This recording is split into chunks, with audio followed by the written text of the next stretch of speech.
I did not have sexual relations with that woman. Yes or no? Did you ever take banned substances to enhance your cycling performance? Yes. I had no prior knowledge of the planned assault on Nancy Kerrigan. I am deeply sorry for my irresponsible and selfish behavior I engaged in. Hey everybody, welcome back to Oops, the podcast. Gallerati and Lynch here. Hi. I'm still laying, but I feel okay. Getting laid. I don't feel better, but I don't feel worse. So I guess there's something good about that. Isn't that life? Yep, that sure You don't is. feel Lynch. good. You don't feel bad. We have our friend Ryan Lynch here, looking good. That polo looks nice on you. Thank you. This is the polo that Zac Efron was wearing during an interview to promote his new Netflix movie.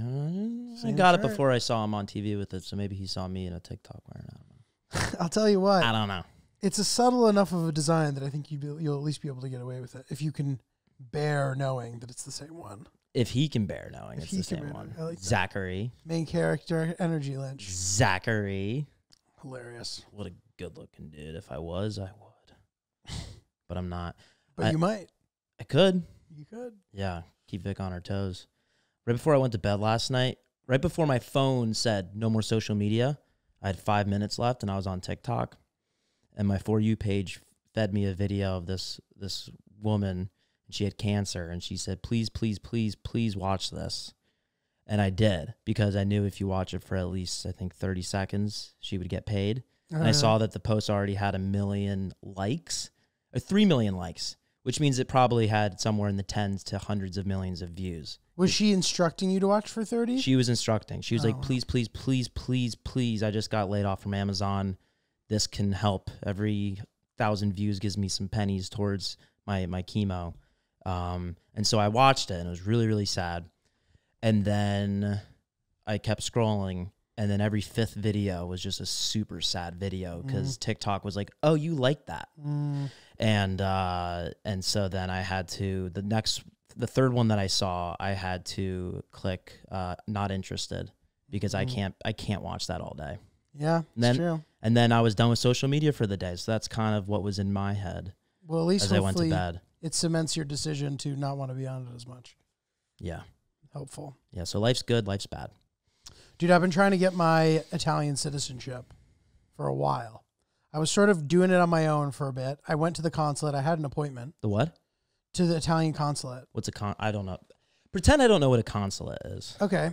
A consulate is like your country in another country. So like technically it's like an extended branch of your actual literal country. Kind of like when you're leaving the Bahamas and you go through security checkpoints, you're then in like American territory before you get on the plane. Similar concept. Okay. But like, for example, if you're American and you're in another country, by going to the American embassy, while you're in the embassy, the consulate, same thing, you're in America technically. But like, not actually. But anyway, most countries, as long as they have diplomatic relations with another country, will have a consulate or an embassy in that country. So there's an Italian embassy. There's a bunch of them in America, I think, like a handful at least. There's one in New York. I had an appointment for citizenship. I didn't have the stuff I needed, but I didn't know that. So the woman was like, you need this, this, this, and this, and this. This is what you need to. I was like, oh, fuck, okay. So I start this long process where I'm getting all the documentation, and then I get the wrong one. I get more, so blah, blah, blah. For a couple of years I'm doing this, and then I finally end up using a service to help me. They've been so helpful. If anybody else is trying to get Italian citizenship, shout out to my boy Peter Farina, Italy Mondo. It is a wonderful service. They're so unbelievably helpful. Peter and his whole team have been helping me, so I'm trying to eventually get it, but it's been tough, dude. I'm gonna bleep that out. No free ads. No, give him a shout out. I'm just kidding. Oh, I thought you were being serious. I wanted to give them a shout out because they've been so helpful. And dude, it's so funny because since my parents are immigrants, it actually makes it a little bit more difficult than if they weren't.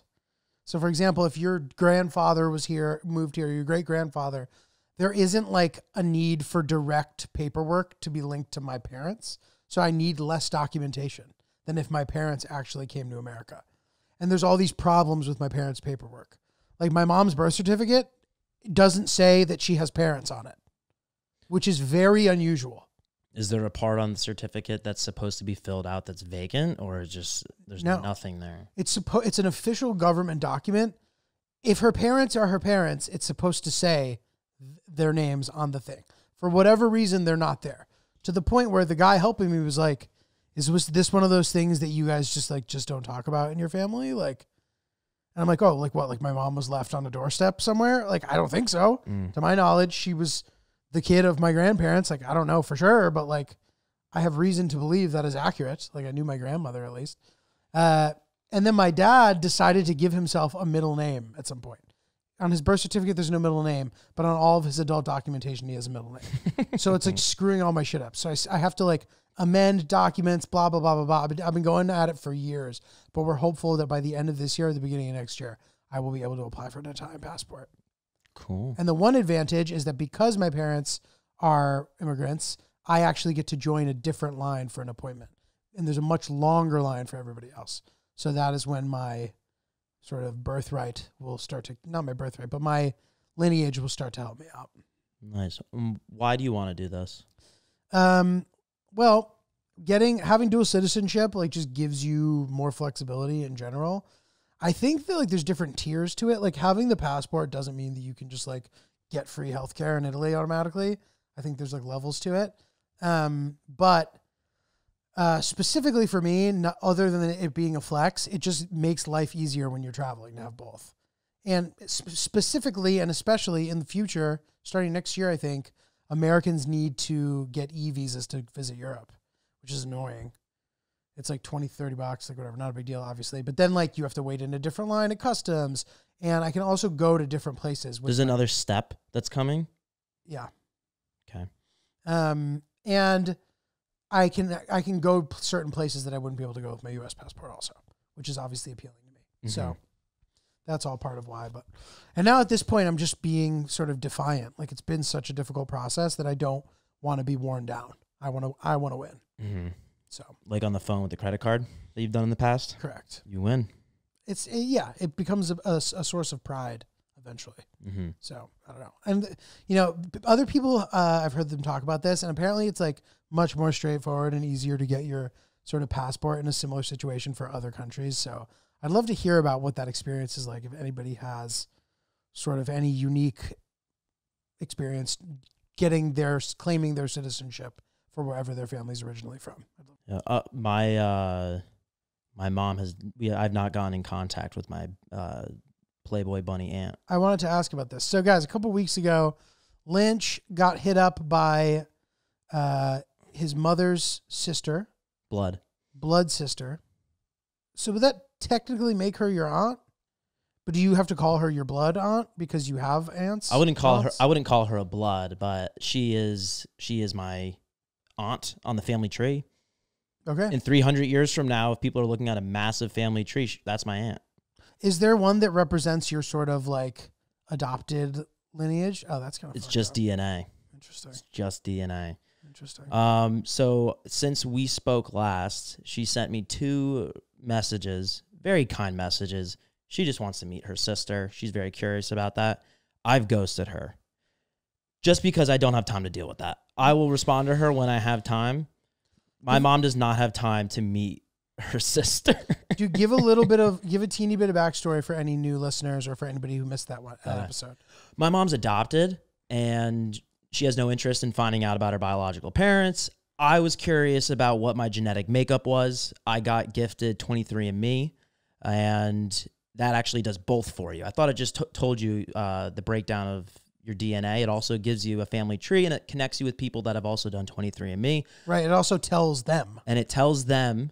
And I got a notification saying that my blood relative aunt recently did 23andMe, and she wants to get in contact. So it's kind of like a LinkedIn request with a message. So you get that through 23andMe? Through 23andMe. She sends me the message. She said, "Hey, I think you're my nephew." And so I gave her a little response saying, "Yeah, I think you're my aunt. I have a mom. I have a brother and a sister." Very vague info. I find out that this woman was a Playboy Bunny. She didn't tell me this. I just looked her up on Facebook, and she's very eager to meet my mom. And for a 59-year-old woman, that's a lot to digest. and my mom's doesn't have time to dedicate to meeting her long lost sister, and that's also pretty emotional. So, wait, but you also said before that she thought it was disrespectful to her like or to her adopted family, who she sees as her family, who she spent her whole life with and did a wonderful job raising her, and that was the primary reason why she didn't want to meet all these other people potentially. Yeah, that too. But I did get engaged with her. And so she sent me a couple messages since my initial message, and I haven't responded because I don't want to, I don't want to just keep talking to her. She wants to meet my mom. My mom has no plans on meeting her right now. I will talk to her if and when my mom wants to meet her. She doesn't care about me. She wants to meet my mom. Lynch has opened the portal to the upside down. Yeah. And and I already talked about in the last episode, this is what I didn't want to happen. I didn't want to have to tell my mom about this. But the same way that I was able to find out that my aunt was a Playboy Bunny, I did that through looking up her name on Facebook with just the requested, the little message that she sent me. She could look up my Facebook, look up my mom, and ring her doorbell after a couple of Google searches and then completely break my mom's brain. So I had to get ahead of it. I had to tell my mom, hey, your blood sister is talking to me right now. Just want to give you a heads up. Whatever you want to do, I'm down. She had too much going on, and we'll revisit that whenever she can. But does she plan to, you think? I don't know. Now's not a good time to ask her about that. Was she unhappy with you when you told her? No, not at all. She was surprised and shocked and excited and terrified. Probably every single emotion that you could experience. I couldn't imagine what she was going through because the pictures, she looked 50% like my mom. So, but this woman, for some reason, I thought that she had hit you up on Facebook. I didn't realize she hit you up through the 23andMe. Through 23andMe. So that's the only contact so far, right? Yeah. Interesting. And how many pictures do you have on 23andMe? They're not her. I found those pictures on Facebook. So when she messaged me, I saw her name, and then I looked her up on Facebook, and then I was able to confirm it was her, and that's the collection of photos that I get. So you only get like anywhere from 1 to like maybe 15 photos you have access to of somebody that you're not friends with on Facebook. So luckily she maxed that out. I had a lot to look at. I showed my mom the pictures, blew her mind, literally watched my mom's brain explode. It's a lot. You showed her the pictures. That's a lot. Yeah. Wow. I showed her. I was, just in case this woman's crazy and she like somehow knocks on my mom's door. He's in disguise. Yeah. You never know. We're selling wrapping paper for a fundraiser. Yeah. Is Ryan here? Next thing you know, my mom is in the oven. There's a lot of Ryan Lynches, though. That might be working in your favor if you don't have pictures on 23andMe. I have my middle name on my 23andMe and on my Facebook. So Christian kind of narrows it down a little bit. Pull it off the Facebook, maybe. The damage is done. But what was I going to say? She has one photo of me. If she's not savvy enough to go onto Facebook, my 23andMe is a profile picture, and it's me wearing a hat. And I'm looking like a fucking dude. Did you do that because you just like linked your Facebook to it or something? No, just you upload a photo, make your own profile, just like any other social media site. And you sort of didn't think of the fact that like you were going to start meeting people. When I made I did the profile picture for me, I picked a good picture of me. So every time I open up the app, I'm like, you're a good looking guy. I didn't know when I signed up for 23andMe that there was a family tree. I thought it was just a personal little database of DNA. And then you could pay an extra $100 to find out if cilantro tastes like soap. Seriously, like that's what like the upgrade thing is. And you have to pay an extra $100 to find out like what kind of cancers you're most susceptible of getting in your life. They put that behind an extra paywall. Yeah, good on that info. But dude, yeah, like you paid the price for your vanity. I guess so. Sounding like. Does your mom know that she's a Playboy Bunny, or that she was? Yeah. That helped. That helped made it fun. Well, that helped made her finding out fun. She has, good-looking genetics. My hot aunt. Yeah, it's sort of like, it's sort of like. Can you say that? It must have been sort of like reassuring. If you're a real creep, you could do the reverse of what you just said she might do ring on your doorbell. You could ring on her doorbell and seduce her. No, we're not going to do that. I mean, obviously, but you could. I could, but then that would make a deformed baby. Not to mention you ruining the entire foundation of your current life. Not really. My mom doesn't. I could have my own relationship with this woman. But what about? I don't want to talk about having sex with my blood aunt. Oh yeah, Vic. Yeah, she wouldn't like that. Oh right. Oh yeah, babe, is that okay if I sleep with my aunt? Oh, right, her. I don't even know her, but It's it's your blood. last hurrah. No. Hilarious. All right, move on. Well, I dude, can't. we in the last episode, or not the last episode, I posted something on Instagram the other day that I thought was like a pretty compelling would you rather, and people kind of seem to think that there's a clear answer. So I'm curious what your thoughts are on it. Oh, yeah, I saw this. All right, so and maybe there's so many different things that go into answering this question. So I get why, you know, one person might think one thing and one person might think another thing. But the question that I had was, would you rather have your current apartment for free or your dream apartment for 30% less than you currently pay for your apartment?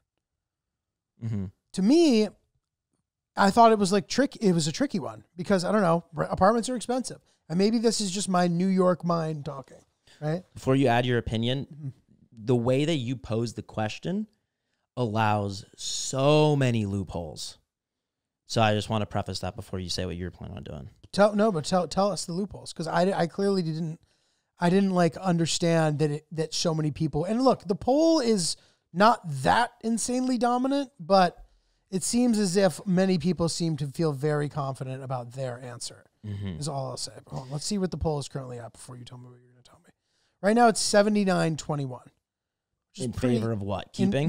Well, say what you're going to say first. Okay, so initially I thought, well, the fiscally responsible and exciting opportunity would be to keep your apartment that you currently have for free and then invest all the money that you would have put towards the rent.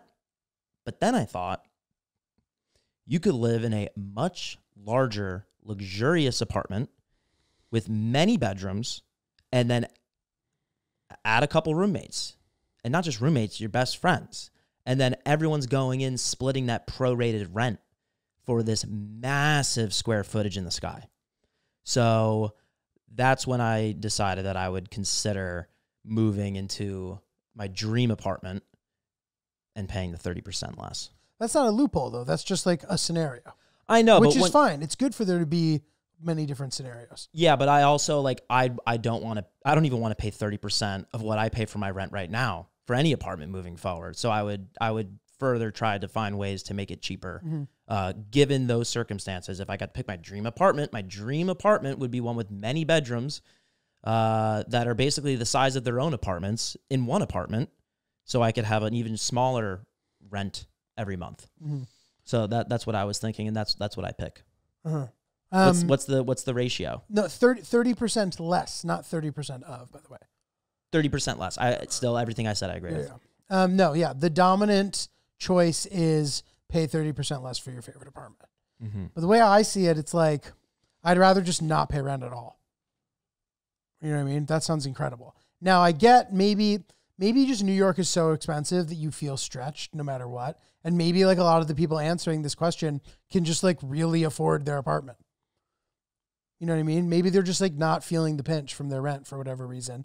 And therefore, not only can they afford their rent, imagine if they just paid a little less and had their ideal home. Mm-hmm. Duh. But for whatever reason, I just thought that there might be more people that would want an apartment for free. Think about the people that don't live in New York City that listen to the podcast. And I mean, there's expensive places to live everywhere. But if you live in the suburbs and you live in an apartment in the suburbs, your rent would be significantly less. And then so to pay 30% less of that to live wherever you want, that also would be the reason why those are the stats. Mm-hmm. It's not just because like some people might not like their apartments and they're totally fiscally fine. Yeah, totally. And so they would just pick that option regardless. Yeah, I accidentally made a very New York centric post. You look at the data. I mean, our listeners are New York, LA, and Chicago primarily. Those are cities too. But they don't put suburbs in the data.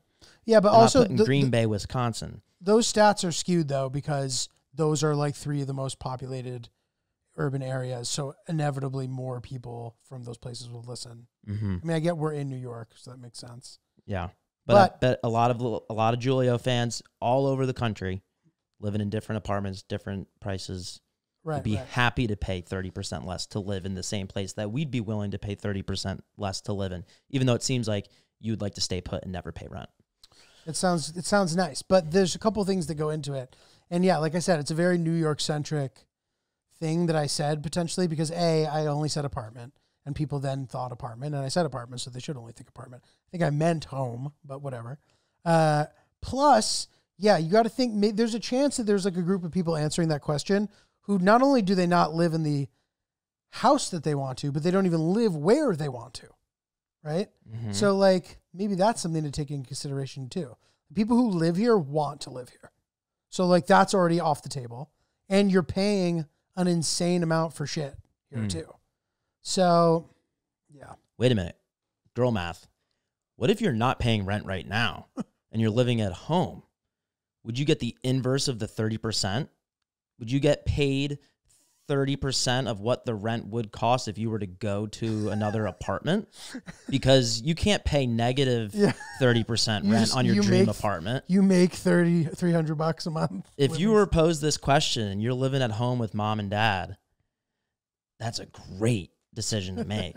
There's got to be it's giving what was it called? It's giving Y2K. It's giving Supreme Court ruling, but you're right. Yeah, it's giving like Y2K. Break the system. Fucking break the system. That's you're getting $3,000 a month to live in the Billionaire Central house. Park.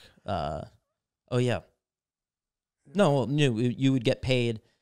You would get paid to leave. Yeah. Oh yeah. You get paid to live in One Central Park South. One Central Park. Whatever. Penthouse. Is that the expensive one? I think that's the name of the building. Yeah. From Niall, from the guy he hit me up last night. Yeah. He's like, we got to lock in the pod. I'm like, dude, I thought we already locked in the pod, but okay.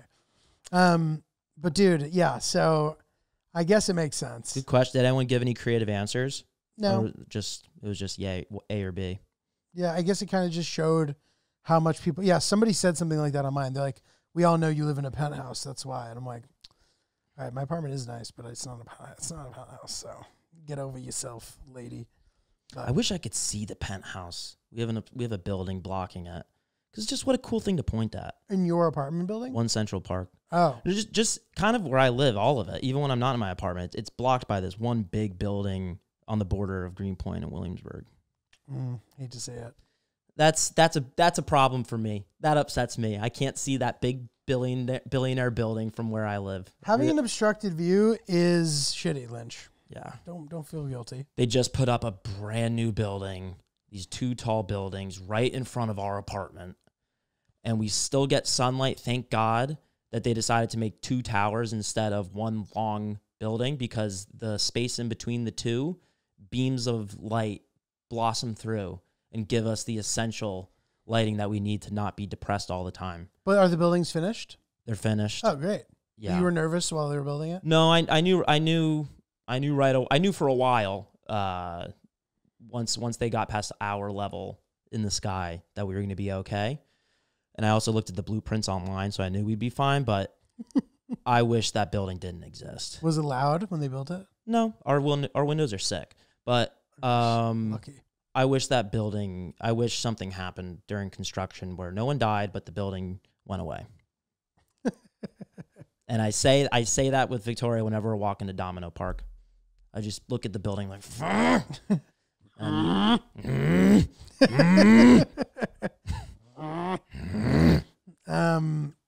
dude, it's okay to be mad about things like that. I'm trying to not feel bad about being mad about things that people would be like, that's not a nice thing to be mad about. It's okay to be mad about stuff, even if it's stuff that's like not. Even if it's every right to be mad about that. Even if it's minor inconveniences, like whatever, it's totally, like problems are problems. No, bro, this small or doesn't even big, count. a problem's a problem. This doesn't count to me. Okay. This is a real problem. Having an obstructed view is a problem. And it was like, I would look at the building and I would think about ways for it to fall down without people getting hurt. And because I was thinking about people not getting hurt, that makes it okay to wish that it fell down. Yeah, agreed. Thank you. I agree with that. You didn't sign up for this. What? You didn't sign up for an obstructed view. I didn't. Bro, this is a completely legitimate gripe. Yeah. People fight hard with the community board over this. Yep. So don't feel bad, bro. Yep. They're opening up an Equinox in the refinery, the old Domino Sugar Factory. Thank God. My neighbor, he came down the other night to what did he do? Oh, we played Monopoly. He came down and he was telling us, he's like, guys, I just joined a gym. And we're like, hey, Jared, good for you, man. Like, that's sweet. And he's like, yeah, it opens in December. I was like, oh, fuck. You don't get to brag about a gym membership you don't get to go to for another 6 months. That's funny. Yeah, yeah. Yeah, that's not the same as like buying a condo before it's completed construction. That is you procrastinating. Exactly. He is going to now live a terrible life for the next 6 months on purpose and be like, well, when the gym opens. I called him out right away. I'm like, you can't brag about that. Like you have so much time before then. That's not impressive. Well, dude, the Equinox in Williamsburg is one of the worst gyms I think I've ever been to. My friend, she's told me it sucks. It is so Teeny small. tiny. What'd she say? What? I said teeny tiny. Dude, teeny tiny. Like, good luck doing anything that requires a specific machine. If you want to bench press, you need to be ready to wait for an hour. Doesn't matter anymore because I'm not doing that for a while. But like good luck. It's impossible to do anything. It sucks. So this is good that they're opening a new one. Yeah. Do you think they're going to close down the one? I know this is like inside Brooklyn, but do you think they're going to close that one down? No. No? They need more locations. There's too many people. Interesting. But dude, one thing that I don't like about living in Brooklyn, and I think that like there are specific problems with every place that a person might live. So let us know what you hate about where you live that might not be obvious. So one nuance, everybody knows there's a lot of rats in New York. There are more rats in Brooklyn than there are in Manhattan. Now, I'm sure there's parts of Manhattan that have more rats than parts in Brooklyn, but like Brooklyn has the highest population of rats by far in the city. It's also big, blah, blah, blah, blah, blah. But dude, I've looked that up. That's like legit. Yes. Interesting. There are a ton of rats in Williamsburg and Greenpoint. Mm. Greenpoint's not supposed to have rats. Bullshit. There's a ton of them, dude. Mm. And rats are annoying. You know what I mean? Like you get used to them when you live here, but like when you're walking down a narrow street and one just darts right in front of you and you don't have like room to get out of the way, it's not fun. It's scary. It sucks. It's giving climbing up your ankle. Very much. Mm. It's giving, ah! It's giving, oh! That's so embarrassing. So dude, Hillary, bless her heart, really hates them. She hates them so much that she will not say their name out loud. She won't say the word rat. So she calls them unspeakables. So she says unspeakables. The unspeakables? She calls them unspeakables. So that's just to give you an idea of how much she hates them. Yeah. So the idea of her like seeing one really fucks up her night. The other night she had a rat encounter that ended up being hilarious. Like it wasn't hilarious to her, but it was hilarious to me. So she told a story about how a giant fucking rat was sprinting toward her. Now, it sounded like, as she continued to describe the situation, it sounded as if she had plenty of time to sort of move or decide what to do. But a rat darting towards you, obviously unpleasant. And the final thing she includes was that the rat had pizza in its mouth. And it was running toward her, eating pizza. So the rat was eating pizza as it ran toward her. That immediately makes it hilarious to me. Yeah. He doesn't have any ulterior motives. He just got the pizza. But he's eating pizza, so this scary rat was also eating pizza. How is it possible to be eating pizza and not just be funny or adorable or not scary? I don't know. Rats are never just like, you don't just see them from a distance walking down the sidewalk like a pedestrian. They're always not there, and then they're there. Right. And it's instant. And regardless of whether it has pizza in its mouth or smoking a cigar, like you're going to be scared. It's a rat. They just come out they just boom, boom. Dude, I just pictured a full slice of pizza, which would have obviously slowed this rat down. Mm-hmm. Unless it was like the King Kong of rats. It would have made its head drag against the ground. Dude, it would have been, she had plenty of time to get out of the way. Yeah. And also, the pizza was stood between her and the rat. So she could have kicked the pizza, which would have kicked the rat, and it would have prevented her foot from actually touching the rat. Because there was this pizza barrier bounding toward her. Yeah, but you don't want to get you don't even want to get pizza on your shoes. You don't. It's better than rat. Do you know what color shoes she was wearing? This is important to me. I wonder if they were open-toed. Ugh. That would be a big problem. I'm too scared to wear my my Birkenstocks on the street now. They're an inside. They're an inside shoe for me. Unless that I is go not to a the New beach. York City shoe. It's an inside shoe for me. That's a laundry shoe. I'll occasionally see like a Southerner wearing open foot shoes, like flip-flops, and wearing their little shorts. I'm like, bro, you're in New York now. Yeah. It's a piker move to walk around in flip-flops. Yeah. Like you said, it's laundry footwear. It is laundry footwear. There's too much gross shit out there. Yeah, the rats are bad. It's funny you mention that because I'll see rats dead all the time. and we've been here for 2 years now. I've become slightly desensitized to it. But like, if there's a dead rat when you walk by it, by the next time you walk by that area, most likely it'll be gone. You know what I mean? Like, it'll be cleaned up and it'll go away. Yeah. However, there has been the same dead bird on the sidewalk next to a block away from my street for at least 3 weeks. Interesting. The same dead bird. Interesting. And it's moved spots in the last week. So for 2 weeks straight, it was in the same spot decaying. And it's in the middle of the sidewalk. You would think someone would do whatever they do to rats to this bird. But it has either been stepped on so much, which I don't think is the case, but it has decayed so much that it is becoming flat, and it's like a sticker on the ground. And I don't think it's ever going to be moved.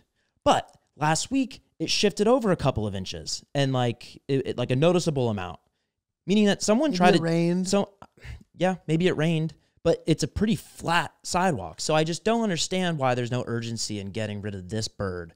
But there always is. It's on the sidewalk and not on the street. It's on the sidewalk. I'll take a picture of it when I get off my city bike. It will be there. It's right under. It's right there. Every time I see it, and I always think to myself, I'm like, why is no one going to clean this up? Because I've seen rats dead and gone in the time between I've seen this thing so many times. And so I think about that too. It is dirty. The rats are bad. Well, rats, so this is an interesting thing, and I wonder if this contributes to it. It probably doesn't apply to rats, because I think rats literally can eat anything. They have like a gizzard, so like they can literally just like eat metal, and it'll just get like ripped apart when they swallow it. Like, so that's why they eat everything. But sometimes when an animal is diseased, other animals won't eat it. I don't know if that applies to rats, but maybe that bird is like gnarly, too gnarly for other critters to eat it.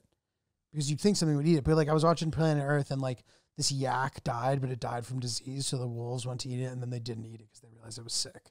Good on them to know that. I know. How the fuck did they probably smell it or something? I don't know. I don't give them enough respect. I'm surprised that they know well enough not to eat the diseased meat. That's bad. Yeah, dude. But so we have a staircase and then like a front door. So occasionally I'll catch Hillary like leaving the door open, and I'm like, yo, for real? Not only are there flies fucking flying around the light, but like we cannot leave that door open for more than a half of a second.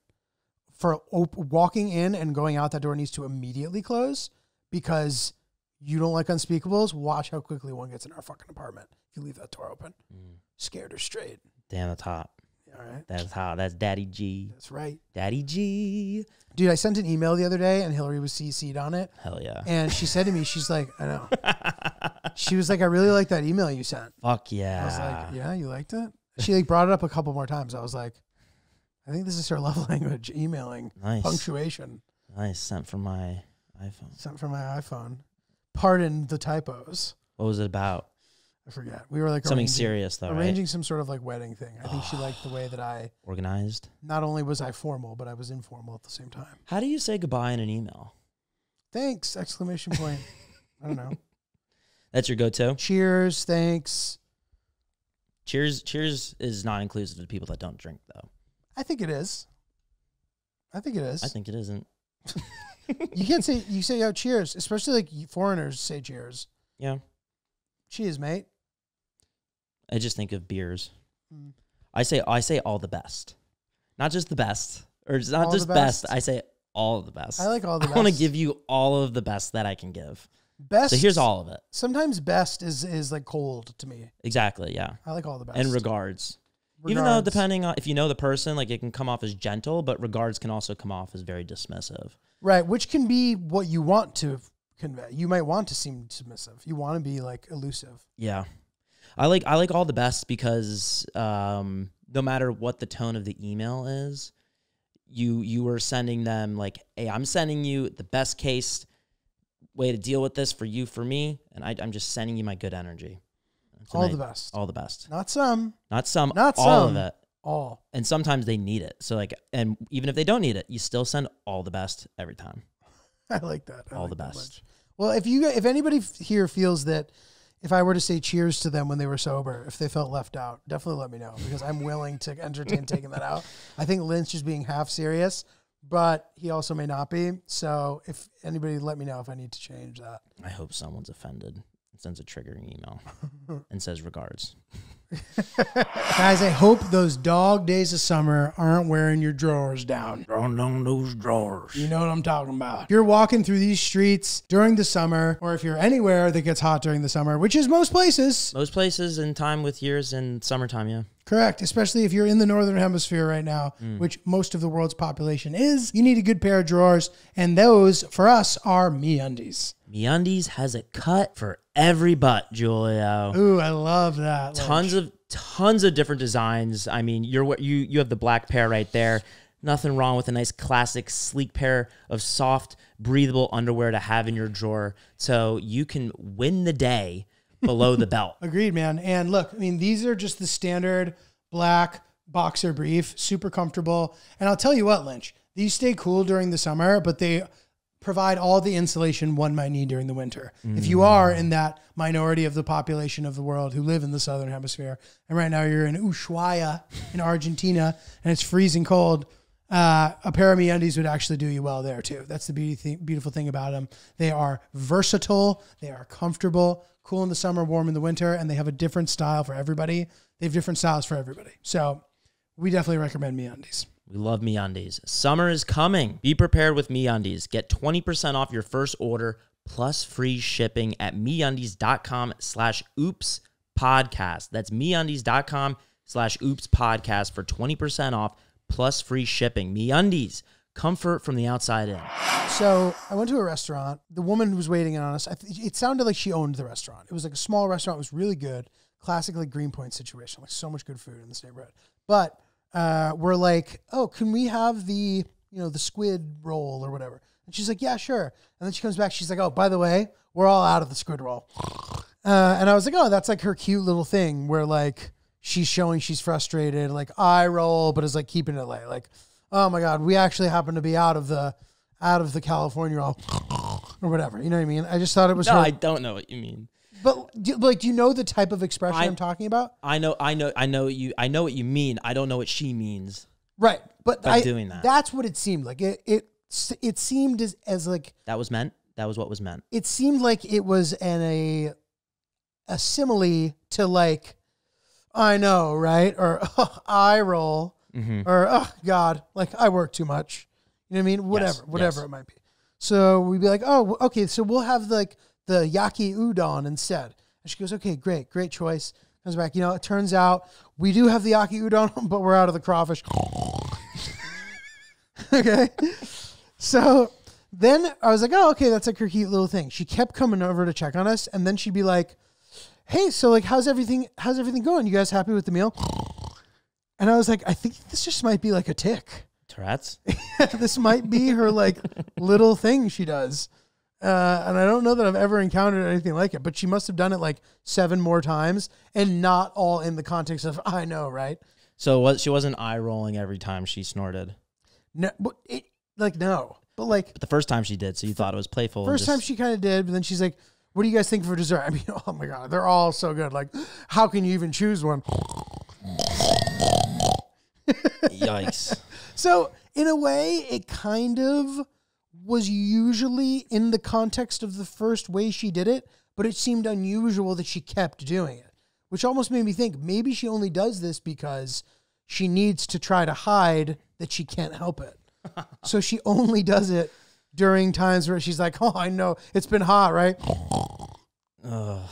I'll stop doing that now in case this is difficult. No, I'm getting hard. I'm thinking about a scenario where she does it that really off-puts somebody. Because, yeah, she's getting away with it with the eye roll until she needs to, like, deliver bad news to somebody. Right. She's like, I just got off the phone. Your dad's passed away. Am I right? I know, right, exactly. That's brutal. Might be hard to avoid. Or if she's trying to go over your buddy's house for hanky-panky, and he's like, hey, I'm working on it. She's like, no, come on, I really want to do it. Bad piggy. If you guys listened to the last episode, we were talking about whether or not Lynch's pal was on the hook for paying for a towed car for a sexual romantic partner who he was not dating. Now she's snorting like that. You're starting to realize that she might have a tick. Were you being a good boy?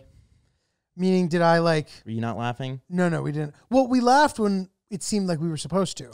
But when it was a bit more of a stretch, I was just like, I wasn't like, I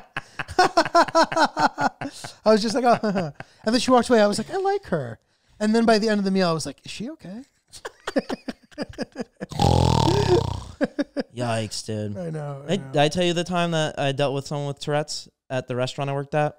I think you told me about in church the time there was a Tourette's person. No, it wasn't church. Real quick, I was working at this Italian restaurant, small, and this woman was sitting there, and I was presenting the dessert menu, and she went "Achoo!" and I said, "God bless you," and then she's like, "Thank you," and then I walk away. I come back. I'm helping another table as I'm walking by. She sneezes, "Achoo!" and I was like, "God bless you." And her husband, like, she's fine. And the wife didn't look up at me. And then the third time I did it, and the husband snapped, and he's like, stop. And to you or to her? To me. What? To me, he's like, stop it. She's like, achoo. And I was like, bless you. And he's like, stop it. And then my boss, Cheech, he pulled me aside. He's like, Lynch, come over here. And then he's like, Mrs. McGurney, she has Tourette's. That's a tick. So Hilarious. Don't acknowledge it. And How the fuck are you supposed to know? I wasn't, but that was, I had to go through that to learn. Yeah. And I mean, yeah. Did you not tell a story about... No, that was in Chicago. That was in Philadelphia. A funeral? Not a funeral. In Philadelphia, I was at Vic's half marathon that she ran with my parents. We're in a hotel lobby, and there was this guy that was just sitting on a couch just going like, "Argh!" And I was like looking around and no one's acknowledging him. And I was like, damn, this guy looks thirsty. And then whatever, I like ignore it. And then he goes again. He's just like, ah! And I was like, fuck, this guy needs water. So I went and I grabbed a cup of water, like the tasty lemon, lime, minty water. And I put in a little plastic cup in the lobby. And I walk over to him, like, here, do you want some water? He's like, get that away from me. I don't need your fucking shit. He snapped at me. And I felt terrible. One, because I was embarrassed. But two, because I realized that probably so many people do that. And that's his tick. That was a tick. Interesting. Was he homeless? No. Interesting. And that's made me feel even worse for some reason. Jesus. Because he was just a not homeless guy. Lynch is no match for Tourette's, apparently. Like, you ever see Fantastic Four? It's been a long time since I saw it. There's that guy who takes everything literally. You're similar to that, but with Tourette's. Like, if somebody sneezes, there's no room for interpretation. Listen, I don't blame you. I would have probably reacted the same way. I don't know about the coughing guy. Did you not tell me a story about somebody was like standing up in the middle of something important and they kept saying something and you were expected to like not react or not laugh at it? I could have sworn you told me that. Maybe somebody else did. Not that I remember. But I think the sneeze story sounded familiar. But anyway, guys, if you have some sort of tick, be sure to alert Lynch early before his politeness. There was something back in the day where when we were at Barstool where something about having a lisp was brought up, and I couldn't stop laughing at that. And you and Francis were having like a serious conversation about it, but then we all got the giggles, and then we had a hard time finishing that conversation. I remember that. That was fun. One of my favorite moments, but that might have been it. Yeah, I don't know. Maybe. I don't know. But yeah, maybe I just heard about it from something else. I don't know. Lisps are funny. But dude, so tell me what you think about this. I went to a backyard barbecue situation and I watched this all unfold. So there was a grill, whoever's house it was, they had turned the grill on and they were preparing the food for everyone. They were in the beginning stages. How are your grill skills, Lynch? Novice. Novice?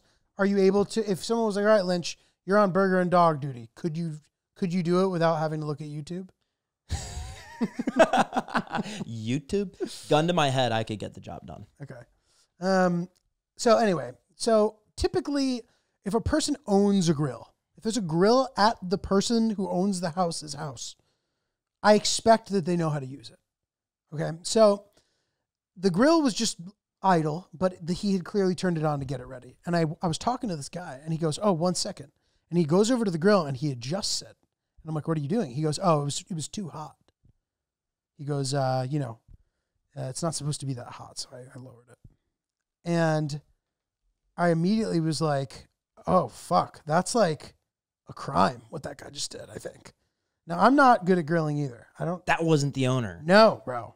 Oh. Another guy adjusted the temperature of the grill. Now, when the guy whose house it was, who was going to continue using the grill to prepare everyone's food, he looked at the grill. Now, the guy who had turned it down, to hedge his bets, could have just not mentioned the fact that he was the one who turned down the grill. Just in case that would bother. He might think, oh, maybe someone will be upset, just in case. But what did he do? He immediately said, oh, by the way, I turned the grill down. It was at XYZ temperature, so I turned it down. To which the guy said, oh, cool, yeah, thanks for doing that. And I was like, Hours later, I'm now alone with the guy whose house it was. People have started to leave.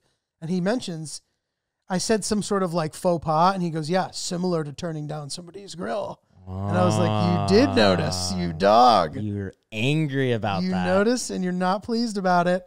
So when the exchange, so you heard the exchange between the two of them. How many other people heard the exchange? Because it sounds like this guy was cucked. It sounded like he was what? He was cucked. He was cuck? Cucked. Cut. Cucked. Cucked. Cucked. Who was cucked? The guy whose grill it was? The grill owner. By the guy that changed the grill. Yes. Because right. if you heard it, was it just the three of you having a conversation, or was like everybody around watching him say that? Others may have heard it, but it may have been women who may not quite be as familiar with that nuance, since that is a traditionally male role. Now, I understand. What is that supposed to mean? Everyone that's listening to the podcast is asking you, Giulio. Listen, there might be upset. What is that supposed to mean? There might be upset people here listening because they're good at the grill. Congratulations. All I'm saying is the people who were around us were old enough that maybe in their generation it was still acceptable that the man was the one who only used the grill. Okay. So there may have been a bunch. It didn't seem like anybody reacted. Interesting. If you have a problem with that, come on. You know that Giulio just told you to come on. Yeah, exactly. Damn, dude, that is that's pretty wild. I would never touch someone's grill. It's a wild move to touch someone else's grill. I'm trying to think of like something comparable to touching someone's grill. I think just changing the music at a party is similar. Yeah. Just going up and plugging in. De-Bluetoothing and re-Bluetoothing. That's terrible. I honestly think it's equally aggressive. I think it's more disrespectful because the grill thing, like older people, I feel like the music thing is like a younger thing. That's their version of the Bluetooth. That's really not nice. And it's in theory, it's equally as unnoticeable. Like maybe a song is about to end and then there's like a quick lull and you quickly change it and no one notices. The same way with the grill thing. I don't think, and look, I think maybe people just weren't paying attention, the people that were around, but I do remember there not being a lot of guys around also. Just saying. But, dude, what a move. Damn. If you're at somebody else's house, just respect the way they have things. Danny Palmer will do this. He'll come over and he'll start adjusting the lighting in your house. He believes that he knows the proper lighting in every scenario, which is absolutely insane and false. And, like, he has these LED light bulbs that change colors, and he thinks that's, like, the craziest thing in the world. Clearly, he's not an expert on lighting. Yeah, my brother asked Santa for those in 2011. Sick. Wait, does he take that, Palmer? Sorry, Danny. Does he do that? You said that he thinks he knows the perfect lighting situation. Is that for him personally, or for what he thinks is best for everyone? So, unfortunately, and I think there is a time you get to the age in life potentially where you start to believe your way is just correct. He appears to be there. It would be hard pressed to find, and Danny is good eventually at checking himself. He'll say a thing that will be like aggressive, and then he might be able to be like, I shouldn't say that. I should be more. But I find that sometimes he doesn't pick his battles correctly there. Like he'll be too reasonable when he doesn't have to be. Like someone will be a dick to him and he'll give them the benefit of the doubt where I'm like, come on, Danny, stick up for yourself. But then he believes that he, without a doubt, knows exactly how the lighting should be for everyone in their house. Not acceptable. Can we turn this down a little bit, dude? Music's really loud. He has a lot of criteria. So Danny will come over and start micromanaging your space, which I would argue is not an ideal quality and is similar to Grill Master. The Grill Emasculator. The Grill Emasculator. The Grill Emasculator. The Grill No, there's no mansplaining. It's an unspoken mansplain. The Grill Alpha Dog. The Grill Cuck. The Grill Cuck. The Grill Cucker. Yeah. I do understand Danny's gripe with the light. That does cause some tension between Vic and I. We have 2 lamps, and we disagree on how they should be set up when we have guests over. Interesting. Because we have one lamp that gives out an orange hue, and it's giving, intimate not sexually, intimate, fun, nighttime vibe. It's giving lounge. It's giving lounge. It's giving cocktail. It's giving cool looking furniture. And I like to turn that lamp on and let that be the main lamp when we are entertaining guests at night. Victoria likes our biggest lamp, which is giving operation table, fluorescent light. You can, I like the whole room is lit and white, and it's disgusting, and you can see the veins underneath the bags of everyone's eyes, and she prefers that. And so when we have friends over, we will argue in front of them about the lights. And then I sometimes would be like, come on, do you really want this light or do you want the orange light? And I get ahead of it. And then she feels like, the bad person. I just kind of like to gaslight her like that. We know that I like is to orange gaslight her. that's a soft spot for you guys. When Lynch plays the hero and turns Victoria into the villain. Yeah. She does not like that. The one thing I like to do when I do present it to the party that we should use the orange light, and then she's like, no, I think everyone was happy with how the light was. And I'll be like, oh, my bad. I'm sorry. I just wanted everyone to be more comfortable. But my bad. We can keep the disgusting light on. No problem. My bad. It's like fun. Very passive aggressive. It's fun. It's fun. It's fun. It's fun. We're doing great. We are doing great. It's fun. It's fun. It's fun. It's very fun. One final pet peeve here. Yes. There's this new trend that for whatever reason, places will have a sandwich on the menu, and they think it's fun to call it a Sando. Have you seen that? Yeah. Sando. I haven't thought of it, but yeah, you're right. Why are we making an abbreviation that isn't even an abbreviation? Sandwich and Sando are both 2 syllables. They're equally easy to say, and Sando isn't cool. It just sounds stupid. Do restaurant owners think that sandwich sounds stupid? Do they think it sounds chuggy or less than? It seems as if it's some sort of trend. Whether or not it's chuggy or less than, it seems as if a sort of bandwagon play where it's instead of beating them, you better join them. What's trendy that ends with O? Avocado, which is not any sort of an abbreviation. Garlic aioli, which is like a mayo. I guess people say avo. That's Avo cute. toast. Evo, extra virgin olive oil, which I hate. I've never heard that EVOO. acronym. I think that's just for like menu abbreviation because it's small. Okay. So to say EVOO instead of extra virgin olive oil. I get that. Yeah. But Sando versus sandwich, I do not get it. And there's some really good places that do that, and it's just super annoying. It's like there's something about it that just feels really fucking annoying and obnoxious, Lynch. Yeah. So anyway, I can't explain it beyond that, but I don't like it. I look insane right now. I see myself in the viewfinder. We're fighting the good fight. Fighting the good fight. You like to say fighting the good fight. I do. Is that your big motto? Not your big motto. Sorry, that sounded patronizing. Is that Lynch, something? You're doing what you do to Victoria right now. Is that something that you like to say, Giulio? You like to say fighting the good fight? We were just having fun, Giulio. We were having fun. We were having fun. I do like fighting the good fight. To my knowledge, that's a popular phrase, Lynch. I'm not. I was just curious why you like it so much. Because I think there's something noble about it. It's like, we're trudging through the mud. We're not doing well, but we're trying our best. We're fighting the good fight. There's something to be proud of when you're fighting the good fight. That's fair.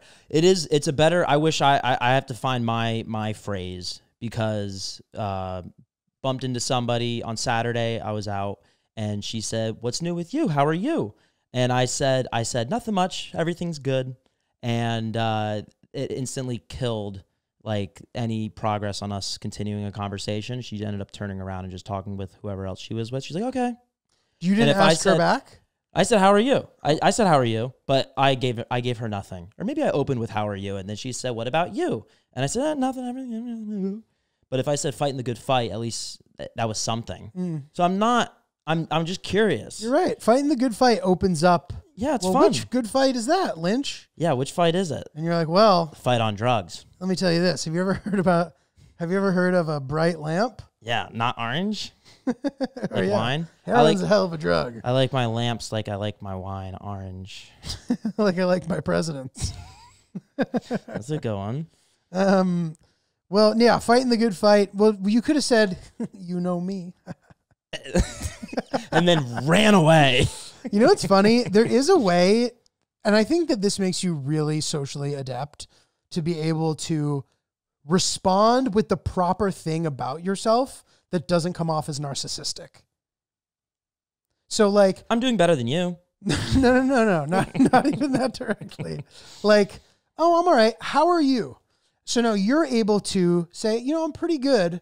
We're doing X, Y, Z, and that isn't coming off as narcissistic. Now here's an example of what might be narcissistic. How you doing, Lynch? Oh, good. So let's do role play. Okay. Wait, who are you? I'm the guy who's going to answer with some details, like I said. So Okay. This is a person who I would say is socially inept versus a person who's socially adept. Okay. Right? Inept being obviously the bad one. So this is the inept version. Hey, Julio. So no, I have to start. Oh, Lynch, what's up, man? Good to see you. How are you? I'm doing well. How are you? I'm good, man. Yeah, tomorrow morning I have a flight at 7. I decided to fly out early because, you know, flying to the West Coast, you know, you beat. And then I think I have a meeting at 12, you know, with this guy at EBC. I'm thinking about working on doing something with them. It's pretty sick. Then for the rest of the summer, okay, so this is like boring. This is minutia. You don't need to know the specifics of what I'm doing. This is not interesting to you, why I'm choosing to fly early. So now here's an example of something that might be a little bit better. So I'm talking to Lynch specifically. So do it again. You're the one that started it last time. Oh, sorry. Fuck. Cut that. Let's do it so it makes more sense. So it isn't confusing. All right. Here's an example of a person who I would say is a little more socially adept. Hey, Lynch, what's up? Good to see you. How you doing? I'm doing well. How are you?